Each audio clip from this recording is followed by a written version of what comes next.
There's been a lot of buzz lately about Joe Burrow ducking the Bengals, aka pulling an Eli Manning and trying to get sent to another team or drafted by another team. And let me tell you what, first of all, do I think it's going to happen? No. But second of all, does it bother me? It bothers me because the media is trying to go out there and force a guy and influence a guy to go to another team. That bothers me. But as a Bengals fan, I just want to talk about why, first of all, one, we as Bengals fans shouldn't worry about this whole Joe Burrow story and narrative. And second of all, why this narrative in general is completely blown out of proportion and not even accurate in the first place. I mean, first of all, you have guys like Colin Cowherd who's out there saying, oh, there's 4 organizations that are poorly running the NFL. The Lions, the Redskins, the Browns, and the Bengals. And then he continued on to reference Matthew Stafford's career and how much better it would be if it weren't for him getting sent to the Lions in the first place. So let me stop you right there, Mr. Colin Howard. You look at Matthew Stafford, he is 40-35 at home, while he is 29-44 on the road. His completion percentage goes down 2 points on the road. His TDs drop drastically on the road.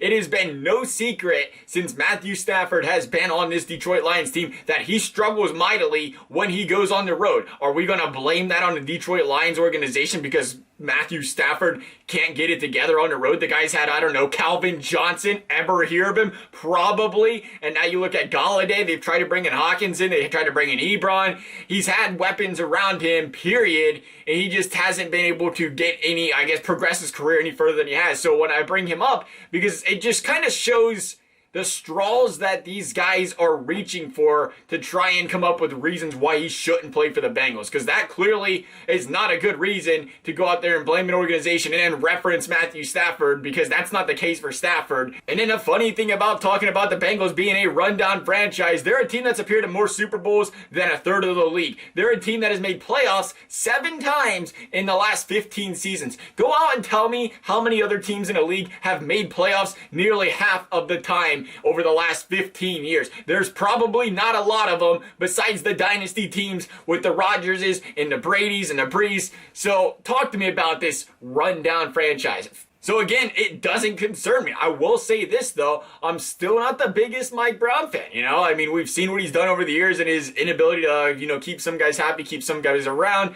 But you have to say one thing when it comes to Mike Brown. He's stuck to the MO over the years, and that has been a guy that covets the offensive line. Ever since 2012, I should say, the Bengals have went offensive line in the first round in half of those drafts, which goes out to say, even though they haven't been the greatest offensive linemen, we've seen what's happened, with the Abuehis and whatever else you want to go down. Jonah Williams injured now, but he should come back better. But we've seen them at least attempt to go out and draft offensive linemen, build a sturdy offensive line, one that can protect the quarterback. And if you're a quarterback, especially one coming into the league as a rookie, there is nothing more important to your progression than having an offensive line that can protect you. You look at the Browns. You want to bring the Browns into this? How come we didn't talk about the Jets? You want to bring the Jets into this? The reason they draft these quarterbacks year in and year out and they struggle, I won't say it about Mayfield just yet. I feel like it's a little bit of a different story for him right now. We'll wait, but the rest of them is because the offensive line's terrible and they have no ability to go out there and go through the progressions, learn the game, because you just jump straight into the NFL at a completely different speed. You don't have any targets and you're getting rushed by the quarterback. Nobody plays good when they don't get protection. Look at Rodgers every single year. Look at Brady every single year. They start 2-0 or 2-2 and they say 1-2. Oh, what happened to Rodgers? What happened to Brady? And it always comes down to one thing. The offensive line in front of them is struggling. When they put it together, they start playing better. They start protecting the quarterback better. All of a sudden, these elite quarterbacks start playing like elite quarterbacks. Now, I'm not saying that's the only reason they're good, but that certainly makes a good quarterback a very good quarterback. I mean, we've seen it with Andy Dalton, who I guess we could call average, good, whatever you want to call it. When the Bengals had a very good offensive line in front of him, he had a career year when he was getting rid of that ball quickly, wasn't getting hit a lot. And then we've seen him get injured, unfortunately. And then we've seen what happened last season when he did not have an offensive line, as I like to call it, a line full of Bobby Harts out there. There was zero protection every single game. And we've seen what happened when he went out there and did it. The Bengals dropped an absolute goose egg. But the fact of the matter is, all in all, you're the first overall pick. Is there ever a team that's really good with the first overall pick? Do you expect to go to a franchise and just win the Super Bowl that year with the first overall pick? It doesn't happen.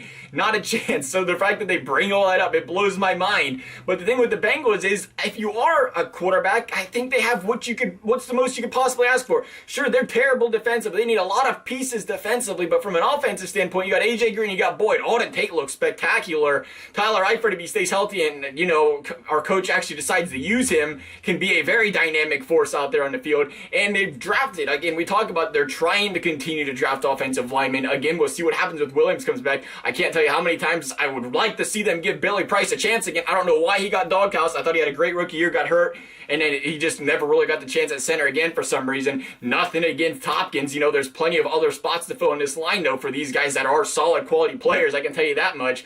But regardless, if you're looking at it as Joe Burrow, you say, look, I got a pretty good chance to flourish in this offense. So why not want to be a Bengal? But you know what? That's the other part of this that gets brought up. Joe Burrow talks about every time they try to dig into him to say, I don't want to play for the Bengals, or I do, he always brings up it's quote-unquote a process and nothing's guaranteed. We still, I got leverage, everything else like that. Well, let's, interpret this from an optimistic standpoint instead of a pessimistic one here. And as a Bengals fan, I can tell you what, if he's saying stuff like this, it's a guy being humble.